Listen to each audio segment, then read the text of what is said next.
Hi friends, ఎలా ఉన్నారు? అందరూ బాగున్నారా? Welcome to FRSS family. ఈరోజు అయితే నేను చిక్కుడుగాయ అండ్ టమాటా కర్రీని ఈజీగా ప్రాసెస్లో చేసేసుకుందాం. ఎలా అంటే ఈ వీడియోలో చూసేయండి. ఏం లేదు ఫ్రెండ్స్, చిక్కుడుగాయల్ని ఈనెలు తీసేసి హాఫ్ కట్ చేసుకొని నేనైతే లైట్గా ఉడకబెట్టుకుంటాను అనమాట. ఉడకబెట్టుకునేటప్పుడు కొంచెం సాల్ట్ వేసుకోండి, చాలా బాగుంటుంది. ఇంకా తర్వాత ఒక ఆనియన్, పెద్ద సైజు ఆనియన్, టొమాటో, మిర్చి తీసుకొని కట్ చేసి పక్కన పెట్టేసుకోండి. తర్వాత బాండి పెట్టుకొని ఆయిల్ వేసి హీట్ ఎక్కిన తర్వాత ఆనియన్స్ని, పచ్చిమిర్చిని అవి యాడ్ చేసేసి వేయించండి. ఉల్లిపాయలు కూడా మగ్గిన తర్వాత మనం ముందుగా ఉడకబెట్టి పెట్టుకున్నాం కదా చిక్కుడుగాయలని ఏం చేయాలంటే నీళ్ళన్నీ వంపేసుకొని, లేకపోతే నీళ్ళు పక్కకు తీసుకొని ఆ చిక్కుడుగాయ ముక్కల్ని ఇందులో వేసుకోవాలన్నమాట. చిక్కుడుగాయ ముక్కలు బాగా ఉడకనివ్వద్దు, ఎందుకంటే మన కూర అనేది మొత్తం పప్పు అయిపోతుంది, మంచిగా మనకి పీసెస్లా ఉండకుండా అనమాట. అందుకని లైట్గా 50% ఉడికించుకోండి చిక్కుడుగాయ ముక్కల్ని ఎప్పుడైనా సరే. అప్పుడే కూర టేస్టీగా ఉంటుంది అన్నమాట. కొంతమంది అయితే వీటిల్లో డైరెక్ట్గా ఈనెలు తీసేసి ఉల్లిపాయల్లో మగ్గించుకుంటారు, అది కూడా చేయొచ్చు. కానీ నాకు ఈ ప్రాసెస్ ఇష్టం అన్నమాట. ఇంకేంటంటే మనం ముందుగా కట్ చేసుకున్నాం కదా టమాటా ముక్కలను కూడా యాడ్ చేసుకొని వీటిలో మూత పెట్టి ఒక 10 మినిట్స్ మగ్గనివ్వండి.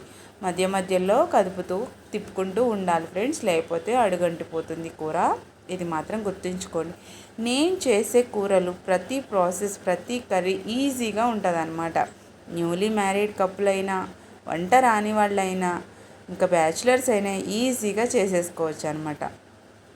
చాలా ఈజీగా చెప్తాను, అలాగే చేసేసుకోండి. ఇంకా ఏంటంటే మగ్గిన తర్వాత మీరు సాల్ట్ అయితే రుచికి తగినంత చూసుకోండి ఫస్ట్, ఎందుకంటే ఆల్రెడీ మనం ముక్కల్లో వేసాం కదా, అందుకని చూసి వేసుకోండి రుచికి తగినంత సాల్ట్.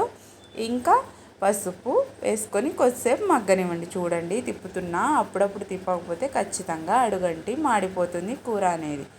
ఇంకా ఇట్లా మగ్గిన తర్వాత మీరు రుచికి తగినంత కారం కూడా వేసుకోండి. కానీ చిక్కుడుకాయ ఫ్రై అంటే మా పిల్లలకి మస్తు ఇష్టం అనమాట. నేను ఈ స్టైల్లో చేస్తేనే ఇష్టం, వాళ్ళకు కూడా బాగా తింటారు. చిన్నపిల్లలకి చిక్కుడు గింజలు తీసి పెట్టండి పప్పుల కూరని, మంచిగా అలవాటు లేని పిల్లలు కూడా అలవాటు అవుతారనమాట ఫ్రెండ్స్. ఇంకా ఏంటంటే ఈ కూర మనం ముందుగా ఉడకబెట్టుకుంటే తొందరగా 10 మినిట్స్లో కూర అనేది తొందరగా పూర్తవుతుంది ఈ కూర అనేది. అందుకనే నేను ముందుగానే మీకు ఈజీ ప్రాసెస్ అని చెప్పాను అనమాట. ఇంకా ఫ్రెండ్స్, కారం కూడా వేసేసాం కదా, మంచిగా తిప్పేయండి. కూర అంతా కలిసేలా తిప్పేసి మూత పెట్టేసి మగ్గనివ్వండి ఫ్రెండ్స్. ఇంత ఈజీగా ఎవరైనా చెప్తారో లేదో కానీ నాకైతే ఈ కూర చాలా ఈజీ అనమాట. మీరు కూడా ట్రై చేయండి. నా వీడియో నచ్చితే లైక్ చేయండి ఫ్రెండ్స్, షేర్ చేయండి, సబ్స్క్రైబ్ చేసుకోండి.